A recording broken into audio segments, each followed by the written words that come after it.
बाल्यावस्था में जब घर से निकले थे तो कुछ समय बाद ये प्रश्न किया था। नजबगढ़ स्थान गंगा किनारे है, श्री ओंकारानंद सरस्वती जी उनका नाम था, वो अंतर ध्यान हो चुके। तो उनसे प्रश्न किया था कि महाराज जी, कोई भी शारीरिक काम चेष्टा ना होने पर भी उपासक के शरीर से जो वीर्यपात होता है, क्या उसका ब्रह्मचर्य क्षीण माना जाएगा? यदि क्षीण माना जाएगा तो वो क्यों निकलता है जब उसकी कोई क्रिया नहीं? उसे कैसे रोका जा सकता है? तो जो उन्होंने बताया था उस समय साधारण शब्दों में, वीर दो तरह से निकलता है।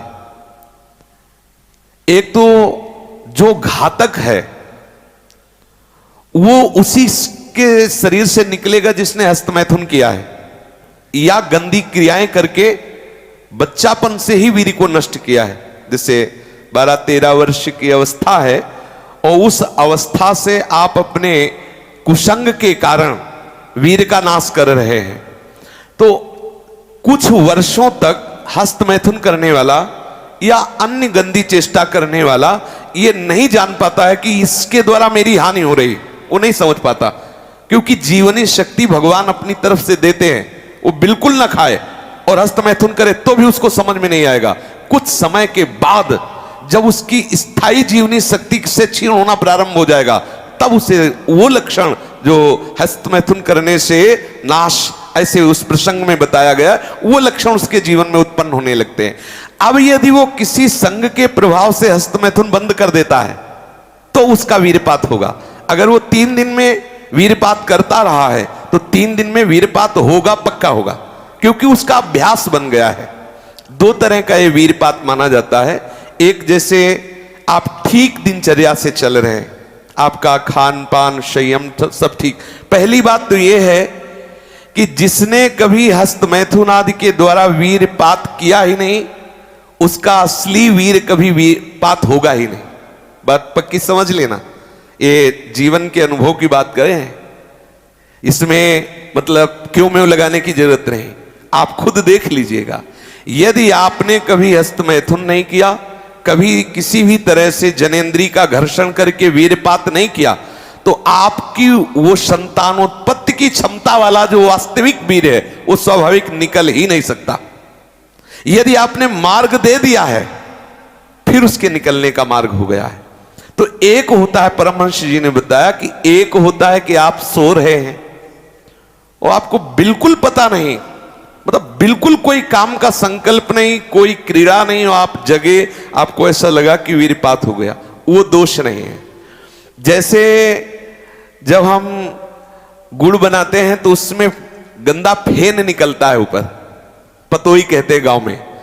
जैसे अरहर की दाल जब उबाली जाती थी गांव में तो ऊपर उसका फेन निकलता है, ऐसे ही ये शरीर का विकार निकला, ना कि ब्रह्मचर्य नष्ट करने वाला वीर।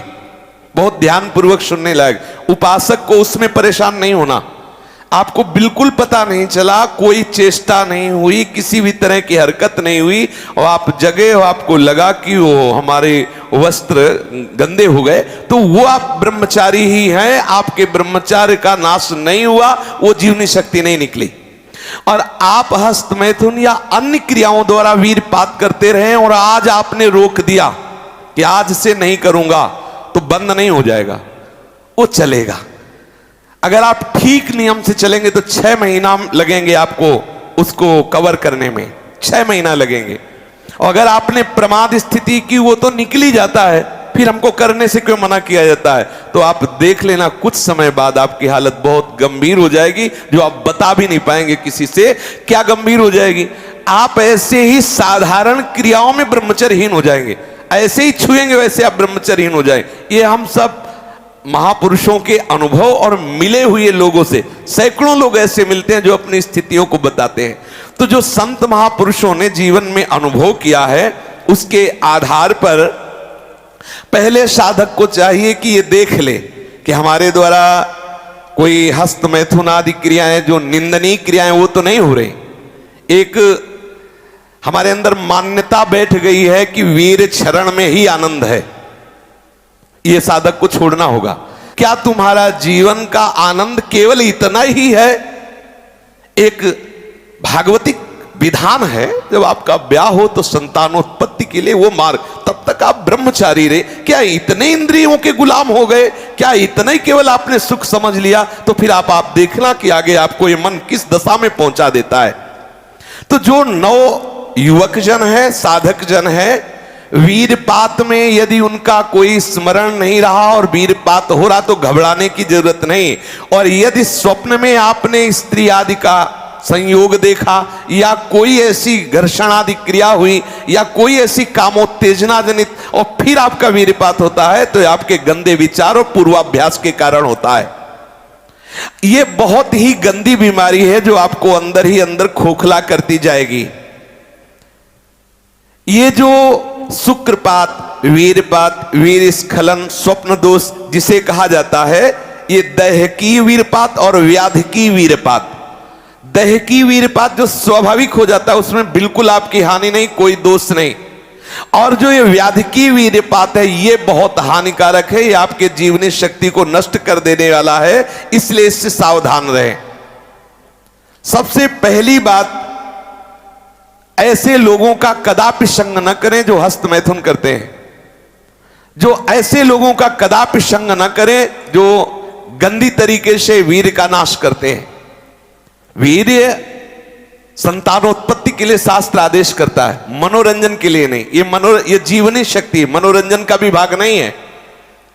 पहली बात, इस स्वप्न दोष से निकलने के लिए हस्त मैथुन को पूर्णतया बंद कर दिया जाए। अगर आप सदगृहस्थ भी हो चुके हैं तो कुछ महीने के लिए आप अखंड ब्रह्मचर्य का नियम लें, जब तक आपका वीरपात होना ठीक ना हो जाए। आप वो हानिकारक जो कामोत्तेजना बढ़ाने वाले भोजन है उनको छोड़िए, जैसे अत्यधिक नमक, बहुत कड़वी लाल मिर्च, और जैसे बहुत ही वो मीट मसाला आदि जो बहुत ही कड़वा तीखा, ऐसा गरम मसाला, और बिल्कुल गर्मा गर्म भोजन। ये आपके स्वप्न दोष के ठीक होने की बात है। यदि आप स्वप्न दोष से बचना चाहते हैं तो अत्यधिक नमक, बहुत कड़वी मिर्च, बहुत ही वो उष्ण गर्मा गर्म भोजन, बहुत गर्म मसाले से बना हुआ भोजन, और अत्यंत खट्टी चटनी, जैसे इमली की है, कच्चे आम की चटनी है, और मांस। ये जो लोग कहते हैं कि मांस ताकतवर होता, तुम्हारी चर्बी बढ़ा देगा, ताकत नहीं। ताकत कहते हैं संकल्प शक्ति को। ताकत शरीर शक्ति प्रधानता नहीं होती। संकल्प शक्ति का एक महात्मा पूरे समुद्र को अंजुली में पी गया। देखो, संकल्प शक्ति, शरीर की शक्ति एक सीमित शक्ति है, संकल्प शक्ति एक महान शक्ति है। जो ब्रह्मचर्य से युक्त होता है उसकी संकल्प शक्ति बढ़ती है। भले आप मांस खा के मोटी चर्बी और आप व्यायाम करके दिखा सकते हैं कि देखो मैं ब्रह्मचर्य क्षीण करता हूं लेकिन बलवान हूं, लेकिन आप आत्मशक्तिहीन है। वो आपका मोटा हो जाना बलवान नहीं है, आपके सुंदर सुंदर मांसपेशियां निकल आना वो बल नहीं है। आप शक्ति, बलवान वो है जो आए हुए आंतरिक वेगों को सह जाए। आए हुए आंतरिक वेग को जो सह गया वही बलवान है। ये जो मछली, अंडा, मांस खाते हैं ये कभी इस रोग से मुक्त नहीं हो पाएंगे। और जो लोग कहते हैं मैं तो खाता हूं मेरे अंदर नहीं, विश्वास मत मानना, पक्का झूठा है वो। जो शराब पीता है वो अपने वीर को पवित्र नहीं रख पाएगा। चाहे गृहस्थ हो, चाहे व्यापारी हो, चाहे किसी भी तरह की स्थिति में हो, सावधान हो जाओ, ये शराब आपके जीवन को नष्ट कर देगी। ब्रह्मचर्य में अपने आप एक उन्माद है। आप देखो, जिन बच्चों ने ब्रह्मचर्य क्षीण नहीं किया है उनको देखो कैसे उछलते हैं, कैसे कूदते हैं, बिजली की तरह उनके शरीर में स्फूर्ति होती है, एक उन्मत्तता है, गाते हैं। क्यों? वो उन्माद पैदा कर रहा है ब्रह्मचर्य, आनंद का उन्माद। और जो ब्रह्मचर्य क्षीण किए होते, मक्खी उड़ाए नहीं उड़ती। आगे देख लेना, खुद आप देख लेना।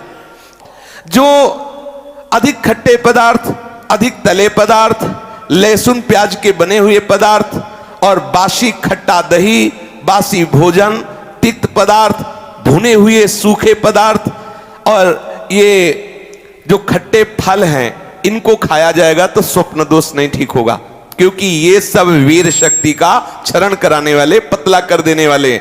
आप जैसे बहुत गर्मा गर्म पाइए, बहुत तीखा पाइए तो आपके अंदर कामोत्तेजना पैदा होगी, आप जान नहीं पाएंगे, चिंतन बनेगा और वीर स्खलित होने का संयोग बन जाएगा।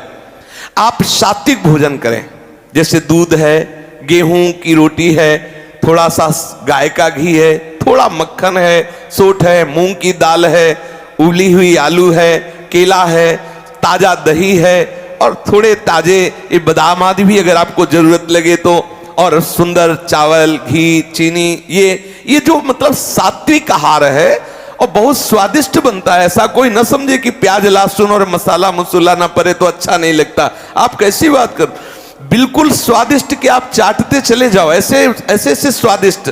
थोड़ा अंगूर, मीठे संतरा, सेव, अनार, ये स्वास्थ्यवर्धक वस्तुएं आप ले सकते हैं। लेकिन ऐसे वस्तु जो आपके ब्रह्मचर्य को नष्ट करें, ये पहले भोजन छोड़ें। ध्यान दीजिए, आप पहले ऐसे व्यक्ति का संग छोड़ें जो हस्तमैथुन कराने के लिए उत्साहित करे या जो गंदे आचरण में, चाहे वो स्त्री साधक हो या पुरुष साधक, दोनों सावधान। ये रोग एक में ही नहीं होता, ये रोग दोनों शरीरधारियों में होता है। कामोत्तेजना दोनों को आती है। गंदे संग के कारण दोनों साधक गंदी आचरण कर बैठे हो, दोनों इस रोग से पीड़ित होते। पुरुष तो इस रोग को प्रकट कर देता है, माताएं बहनें इस रोग को प्रकाशित नहीं कर पाती, लेकिन पीड़ित होती है इस रोग से। यदि सावधान उपासक न चले तो चाहे स्त्री शरीर हो चाहे पुरुष शरीर, उसको कष्ट होता है। दूसरी बात इसमें सहयोग है 4 बजे उठना। ये जो लोग सुबह 8 बजे तक 9 बजे तक सोते रहते हैं और सोचते रहते हैं कि हम ब्रह्मचर्य रह पाएंगे या स्वप्न दोष से निकल पाए, कभी नहीं हो सकता। भगवान सूर्य जब उदय होते हैं तो आपकी आत्मशक्ति नष्ट होने लगती है। यदि आप उठ करके उनका स्वागत न करें, अर्घ न दें, प्रणाम न करें, जगकर भगवान नाम जप न करें, 4 बजे से 6 बजे तक का समय पूरे 24 घंटे के लिए पावर वाला समय है। यदि उस समय आप सो रहे हैं तो वो हमारी बात भी न सुने, वो इस काबिल नहीं कि इसको धारण कर सके।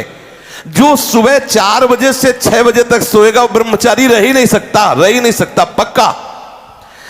कुछ लोगों को लगता है कि 1-2 बजे ही स्वप्न दोष हो जाता है, 4 बजे की आवश्यकता नहीं। तुमने गलत आदतें की, तुमने अपनी नस नाड़ियों को इतनी घर्षण शक्ति से कमजोर कर लिया है कि रोकने की क्षमता नहीं रखी। तो आपको उदास नहीं होना, ऐसा भोजन छोड़ो, ऐसा संग छोड़ो और 4 बजे जगो।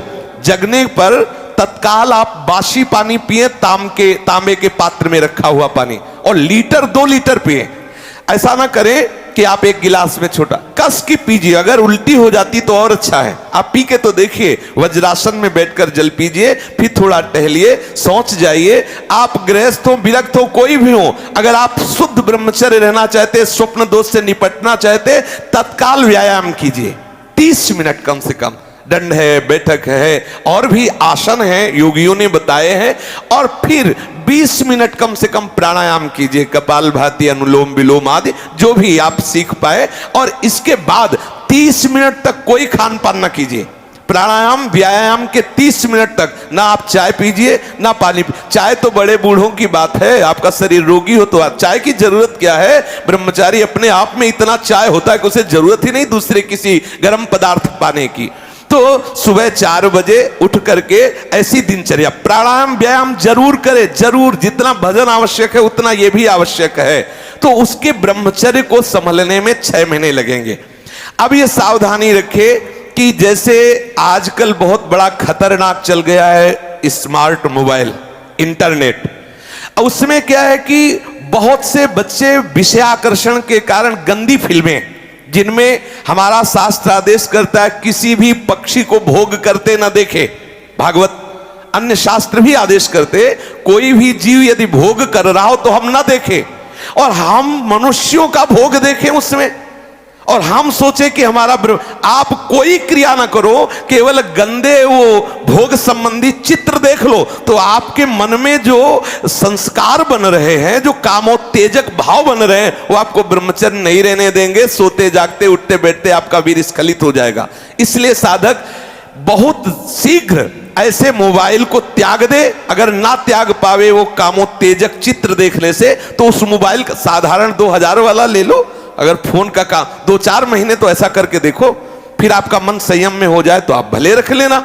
लेकिन अगर आप वो देखते रहे गंदे चलचित्र जो क्रियाएं भोग की कर रहे, तो आपको ब्रह्मा भी नहीं संभाल सकते कि आप ब्रह्मचर्य या वीर शक्ति को रोक सके चरण होने से। और ये बहुत बड़ी गलती हो रही नए बच्चों में कि वो इसको ऐसा करते हैं, मतलब वो एकांत देश में बैठकर। और कभी भी हम इस बात को चर्चा में भी ना लावें ये स्त्री संबंधी, पुरुष संबंधी, भोग संबंधी वार्ता हमारे अंदर संस्कार डालती है और हम समझ नहीं पाते। वो हमारे अंदर ऐसी अग्नि पैदा करती है जिससे वीर शक्ति स्खलित हो जाती है। कभी हम सोच में बैठे लघु शंका में तो सबसे पहले वीर स्खलित हो गया।